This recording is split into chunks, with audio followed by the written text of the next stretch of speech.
जय जय रघुवीर समर्थ. समर्थ आज आपल्याला सद्गुरु चरित्र अध्याय 18 या अध्यायामधली कथा आपल्याला सांगतात. अमरापूर महात्म्य. ब्राह्मणाचे दारिद्र्य गेले. बघा, नामधारक सिद्ध योगींना म्हणाले, सिद्ध योगींच्या चरणाला नमस्कार करून नामधारक सिद्ध योगींना म्हणाले की मला अजून सद्गुरु चरित्र मधल्या प्रचिती सांगा. मला अजून सद्गुरूंची महिमा सांगा. सद्गुरूंचा जे काही सद्गुरूंनी लीला घडवल्या त्या मला सर्व काही सांगा. माझे कान अतृप्त आहेत आणि मला तुम्ही सांगत जावा आणि मला सदैव ऐकत राहावं असं वाटतं. त्यावेळेस मात्र सिद्धयोगी नामधारकाला म्हणाले की तुझी भक्ती पाहून मलाही खूप आनंद होत आहे आणि तुझा उत्साह पाहूनही मी तुला आता आज 18वा अध्याय अमरापूर महात्म्य ब्राह्मणाचे दारिद्र्य कसं गेले याबद्दल मी तुला आज सांगणार आहे. त्यावेळी सिद्धयोगी नामधारकाला म्हणाले, कृष्ण पंचगंगा संगमावर म्हणजे दक्षिण काशी येथे सद्गुरू आले आणि सद्गुरूंनी तेथे 12 वर्ष वास्तव्य केले. आणि ते स्थान अत्यंत पवित्र आहे. तेथे शिवभद्रा, भोगावती, कुंभी, सरस्वती या नद्यांचा संगम तेथे आहे. येथे या 5 नद्यांचा संगम तेथे आहे आणि या स्थानी केलेले स्थान त्याचे आपल्याला पुण्य प्राप्तच होते. या स्थानी केलेले स्थान त्यामुळे आपल्याला पुण्य प्राप्त होते. आणि 64 योगिनीही तेथे स्नान करतात. आणि मग सिद्धयोगी नामधारकाला म्हणाले, एकदा सद्गुरु अध्यायामध्ये जो काही अमरापूर महात्म्य ब्राह्मणाचे दारिद्र्य कसं गेले आज मी तुला सांगणार आहे. ज्यावेळेस सद्गुरू हे अमरापूर या गावामध्ये गेले त्यावेळेस तेथे एक दरिद्र गरीब ब्राह्मण राहत होता आणि तो मात्र पाच घरी कोरडी भिक्षा मागून आपला उदरनिर्वाह चालवत होता. असं बरेच दिवस चालू होतं. त्याची पत्नी मात्र पतिव्रता होती. ती अखंड पतीच्या सेवेत होती आणि अखंड नामस्मरण करत होती, सत्कर्म करत होती. दिवसभराची जे काही काम आहे ती उत्तमाची करत होती. आणि मग मात्र अमरापूर येथे सद्गुरू आल्यानंतर सद्गुरूंनीही त्याच्या घरी भिक्षा मागण्यासाठी गेले. आणि त्यावेळेस मात्र सद्गुरू त्या ब्राह्मणाच्या घरी गेले आणि त्यावेळेस मात्र त्या ब्राह्मणाच्या पत्नीने आणि ब्राह्मणाने त्यांच्या घरी घेवड्याच्या शेंगाचा वेल होता. त्यांची गरिबी एवढी होती पण तरी पण जे कोणी येईल त्यांना ते आदरातिथ्य करत होते. त्यांचा पाहुणचार करत होते. त्यांना पाणी आणि जे काही घरामध्ये आहे ते देत होते. मग मात्र सद्गुरूंना त्यांनी बसायला पाट दिला, त्यांच्या चरणाची पूजा केली, रांगोळी वगैरे काढली आणि त्यांना भोजन म्हणून नैवेद्य म्हणून त्यांनी घेवड्याच्या शेंगाची भाजी दिली. कारण देव हा भावाचा भुकेला असतो, भाव देखून भुलतो. आपला जर भाव उत्तमाचा असेल तर देवाला कुठलाही नैवेद्य दिला तरी देव नाराज होत नाही. मग मात्र त्या ब्राह्मणाचा आणि ब्राह्मणाच्या पत्नीचा भाव हा उत्तमाचा होता, शुद्ध होता आणि अखंड ते नामस्मरणात होते. त्यामुळे सद्गुरूंनी त्यांची परीक्षा घ्यायचं ठरवलं.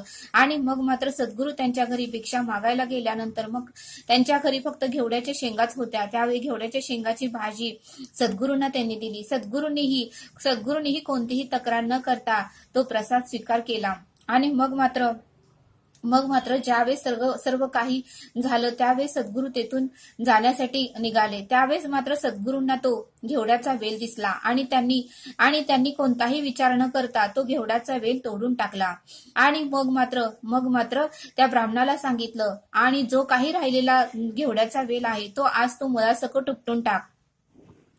जो काही राहिलेला घेवड्याचा वेल आहे तोही तू आज मुळासकट उपटून टाक. मग मात्र त्या ब्राह्मणाने जशी आपली आज्ञा आहे असं समजून त्याने कुदळ घेतली आणि राहिलेलं मूळही उपटायला सुरुवात केली. त्यावेळेस मात्र ब्राह्मणाच्या पत्नीला वाईट वाटू लागलं की हे कोणी अतिथी आहेत, आपल्या घरी आले, त्यांना आपण जे काही होतं ते दिलं, मात्र हे जाताना आपलंच नुकसान करून गेले. जो काही घेवड्याच्या वेलावर आपला उदरनिर्वाह चालत होता तेही त्यांना आवडलं नाही, तेही ते जाताना उपटून गेले. त्यामुळे त्या ब्राह्मणाच्या पत्नीला काही आवडलं नाही. ती ब्राह्मणाची पत्नी ब्राह्मणाला म्हणू लागली, हे काही आवडलं नाही. तुम्ही मुलासकट त्या वेल उपटू नका. थोड्या दिवसांनी अजून उगवेल. पण ब्राह्मण मात्र ऐकायला तयारच नव्हता. तो म्हणाला, नाही, माझ्या सद्गुरूंची आज्ञा आहे. त्यांनी सांगितलंय म्हणल्यावर मी हा मुलासकट उपटणार. आणि मग मात्र त्या ब्राह्मणाने कुदळ घेतली आणि तो वेल मुलासकट उपटायला सुरुवात केली.